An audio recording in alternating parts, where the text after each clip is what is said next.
The UK government will soon be introducing fundamental changes in how money works. The changes are being planned by central banks around the world, including the UK's central bank, the Bank of England. These changes, once introduced, will affect everyone.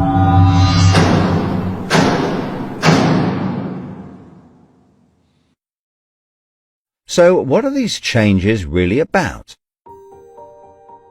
The changes being proposed will mean that you will no longer have full control over your spending. In fact, what they are planning is the replacement of money with something which is fundamentally different. Therefore, it's not just cash they want to remove from the economy, it is money itself. Pay attention, because if the new monetary system is allowed to happen, it will be very difficult to reverse, and could mark the beginning of the end of human freedom.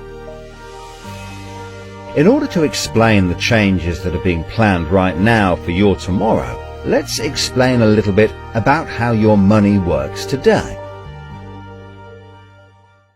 Let's imagine that John decides to buy his daughter a birthday present from Argos. He chooses the product he wants, then pays £50 using his debit card. You might think that £50 is immediately transferred from John's bank account to Argos's bank account. But this is not what happens. A record is created showing that John's bank owes Argos's bank £50, and John's account will even show that the money has left his account, but the actual transfer of funds does not occur at the time of purchase. John's £50 purchase is one of about 50 million UK transactions that occur every day, and although in each case the account may show that the money has been transferred, the actual movement of funds between the banks only occurs once every day. Every 24 hours, all the payments made to and from each of the UK's 300 plus registered banks are added up to determine how much each bank owes the others.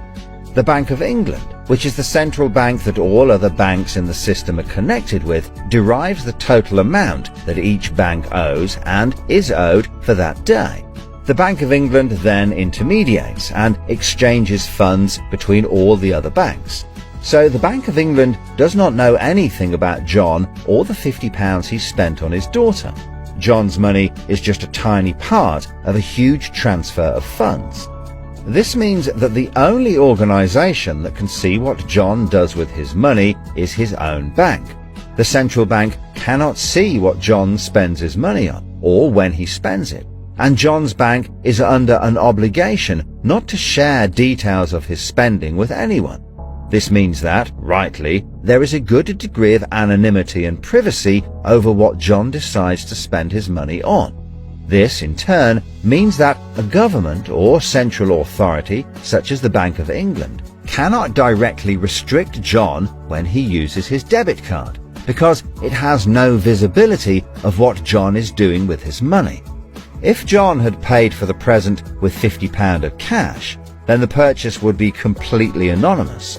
Nobody, including John's bank, would know what he had spent his money on. So, cash transactions are truly anonymous, and debit card transactions have a high degree of anonymity, because only your bank can know about them. So, what is this new system? The name of the new system is called Central Bank Digital Currency, or Cbdc. It sometimes has other names, such as smart money. Here's how it works. Let's imagine that John, again, decides to buy his daughter a birthday present from Argos. His mobile phone has a smart money wallet or app on it, from which he pays £50 for the product. The app communicates directly with the central bank, the Bank of England, and the money is transferred from his digital wallet to Argos's digital wallet in less than a second. The transfer of funds occurs at the time of purchase, and the transaction is recorded and approved by a centralized computer system on a centralized blockchain. A blockchain is a special computer program that records information very reliably and cannot be amended.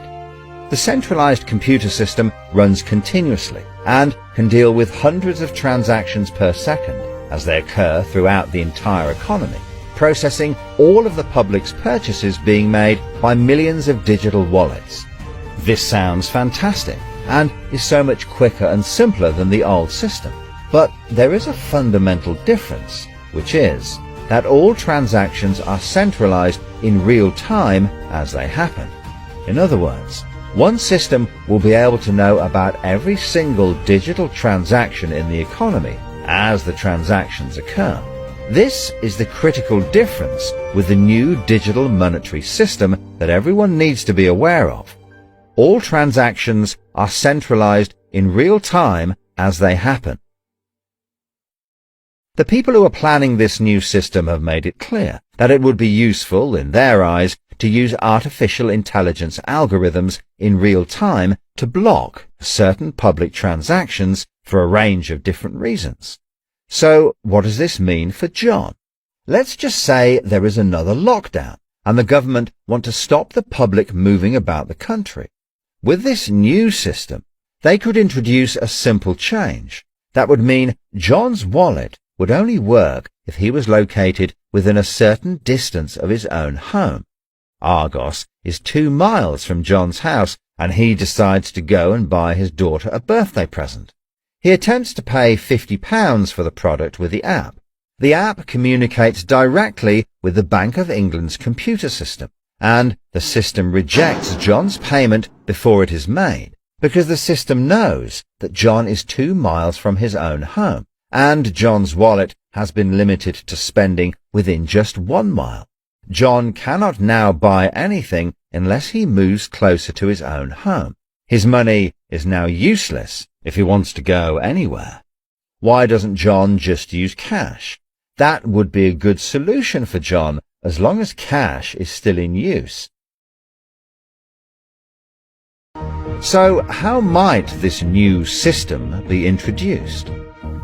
The Prime Minister called an emergency meeting today to discuss the unprecedented slide into economic recession in the UK and global economies. Inflation is out of control, and high interest rates are causing thousands of house repossessions. All cash points and over-the-counter cash services are now frozen, and millions of people face losing their life savings as a number of high street banks are declared insolvent. The government and the Bank of England are accelerating the introduction of a new central bank digital currency, which all bank customers in the UK will be able to receive in exchange for their existing money, which in many cases is now unobtainable from their bank accounts. The government say that the new digital money will help the economy recover from recession and will be used to bail out public and corporate money currently held in millions of bank accounts by banks that are at the point of collapse.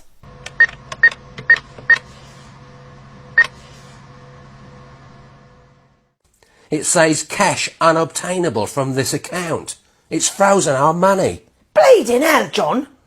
How much have we got in the house? We've only got £120, and when that's gone, nothing. I don't believe it. The bank's frozen our money. We've got £25,000 in that account, and no way of getting it back. Download your central bank Cbdc wallet app today and get bonus digital pounds free.